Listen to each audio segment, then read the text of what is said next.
Assalamualaikum warahmatullahi wabarakatuh. Perkenalkan, nama saya Rima Rismarwanti dengan NIM B1B221099 dari Prodi Ilmu Politik Fakultas Hukum Universitas Jambi.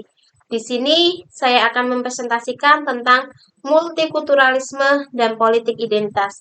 Dapat kita ketahui, masyarakat Indonesia merupakan masyarakat dengan tingkat keanekaragaman yang sangat kompleks, di mana masyarakat berbagai keanekaragaman tersebut dikenal dengan istilah masyarakat multikulturalisme.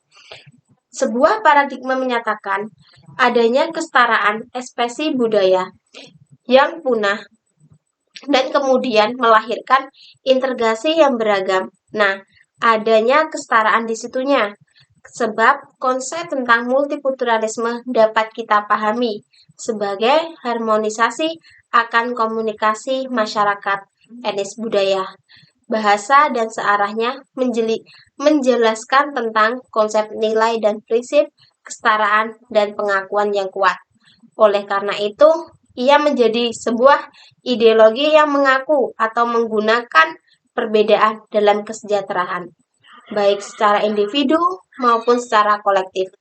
Dalam konteks negara, kita dapat pengakuan akan bersama derajatnya dari budaya yang beragam itu bisa kita jumpai dengan semboyan Bhinneka Tunggal Ika, yang artinya berbeda-beda tetapi tetap satu. Filosofi ini menunjukkan semua kemampuan yang kuat untuk mengaku perbedaan dengan cara memelihara kesatuan atas dasar keragaman tersebut sebab perbedaan dihargai dan dipahami sebagai relasi kehidupan yang menjadi asumsi dasar persatuan. Namun demikian, multikulturalisme memiliki akar negatif yang mudah berubah menjadi konflik yang sangat besar. Sebab banyak fenomena yang terjadi di Indonesia, mulai berkembangnya ormas-ormas dan agama yang mengarah pada konflik atas nama suku, ras, agama, dan antar golongan. Bagi Morfasi, pada tahun 1998 menyatakan politik identitas merupakan politik yang berbasis pada identitas kelompok atas dasar etnis merupakan agama dengan fungsi sebagai pembeda di dalamnya. Sebab ini bertujuan mendorong terciptanya solidaritas dan integrasi sosial untuk kelompok tertentu, sehingga tidaklah keliru politik identitas dimaknai sebagai salah satu cikal bakal penyangkalan akar multikulturalisme di dalam hal tersebut.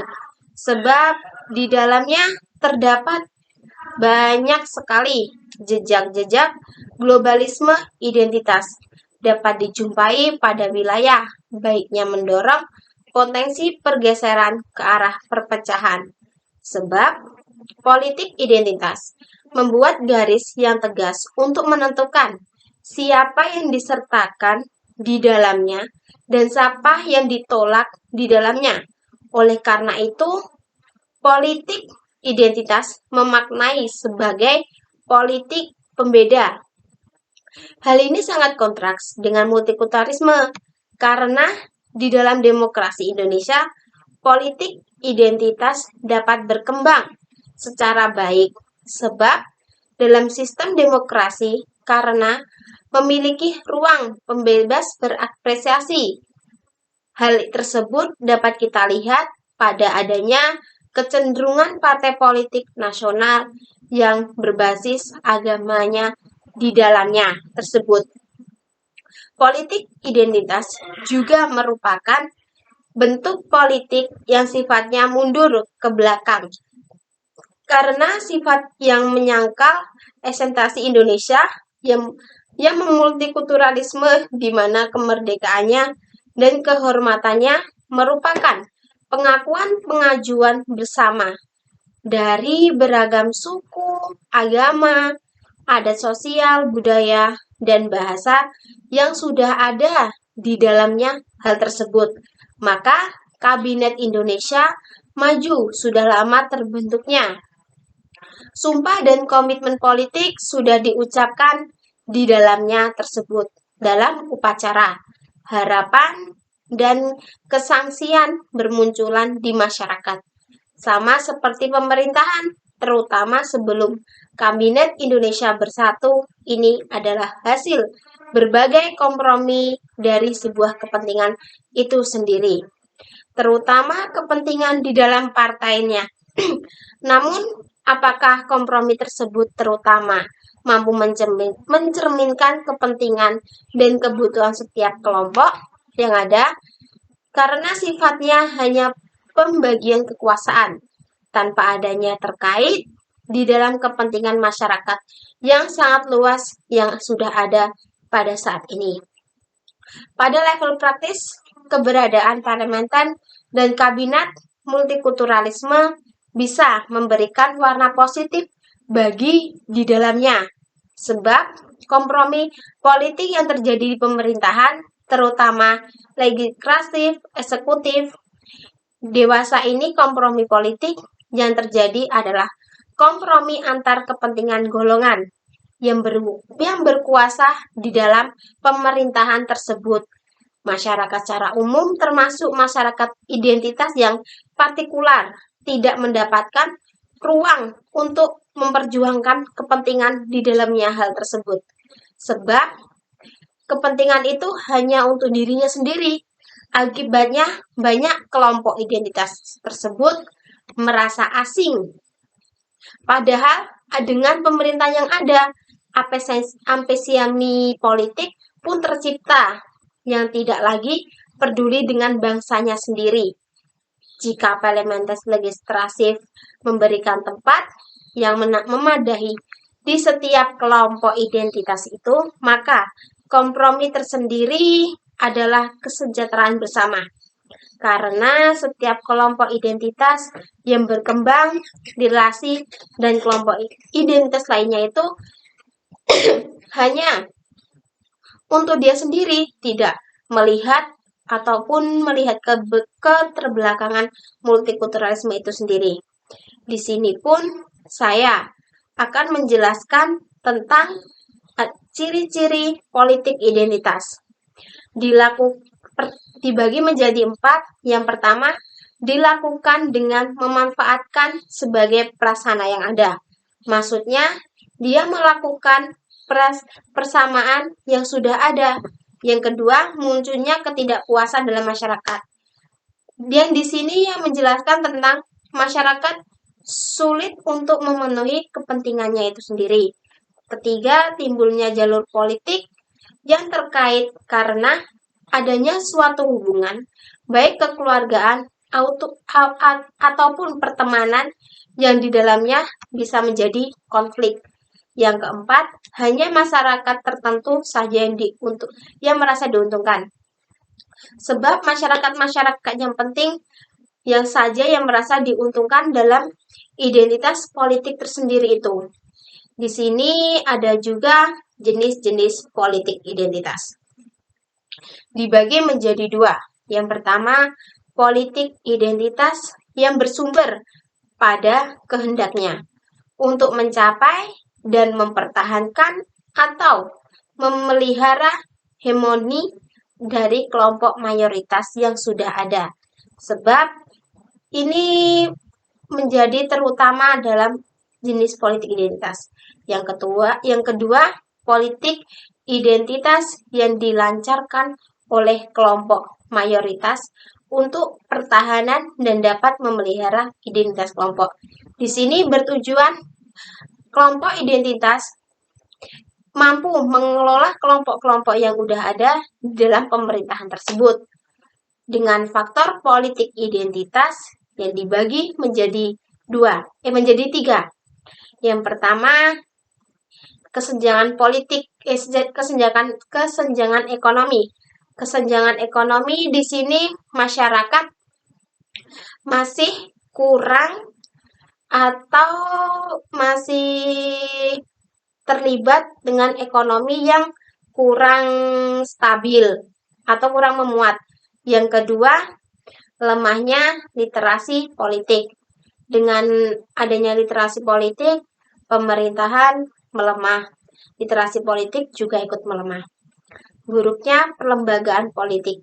Di sini menjelaskan perlembagaan politik perlembagaan politik melemah karena di partai-partai lembaga itu hanya mementingkan dirinya sendiri, tidak mementingkan masyarakat ataupun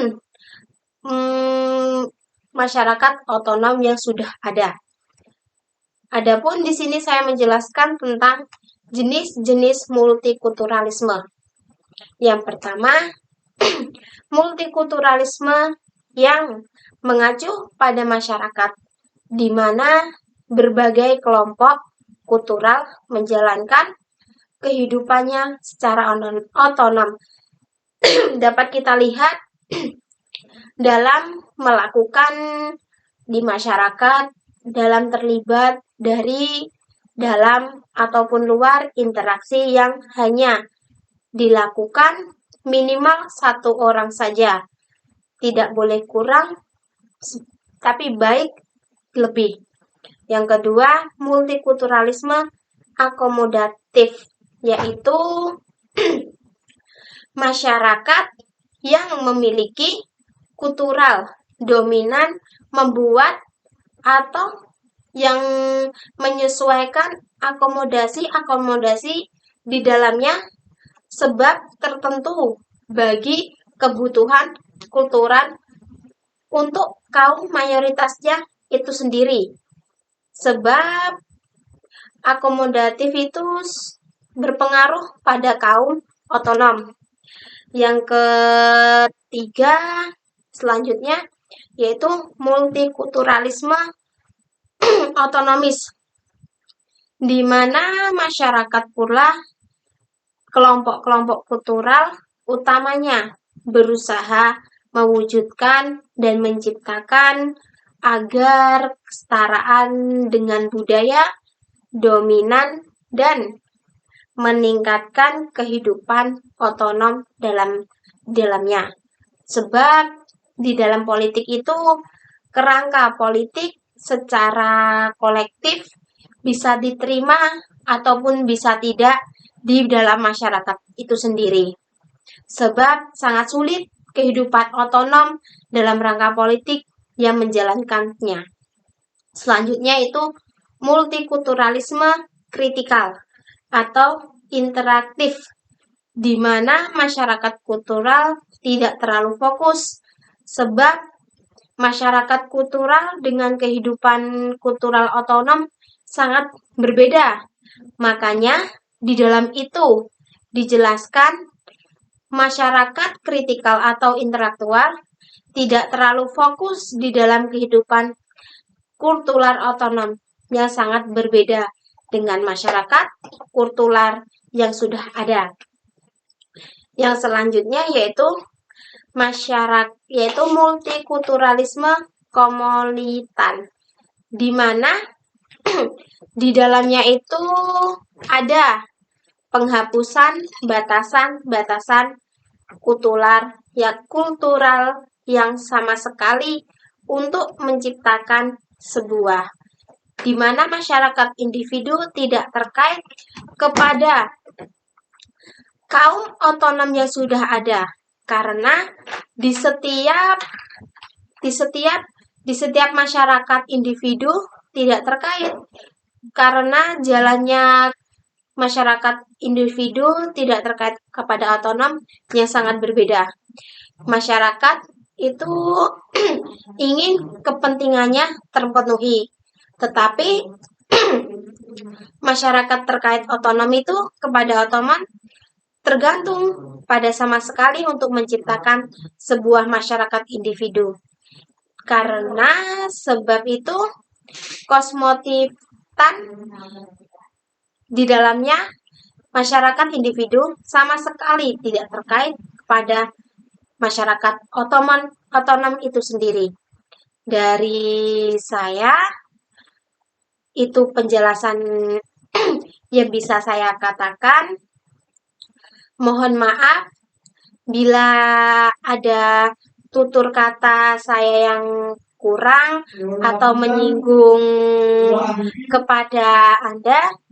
Saya mohon maaf sebesar-besarnya. Akhir kata, wassalamualaikum warahmatullahi wabarakatuh.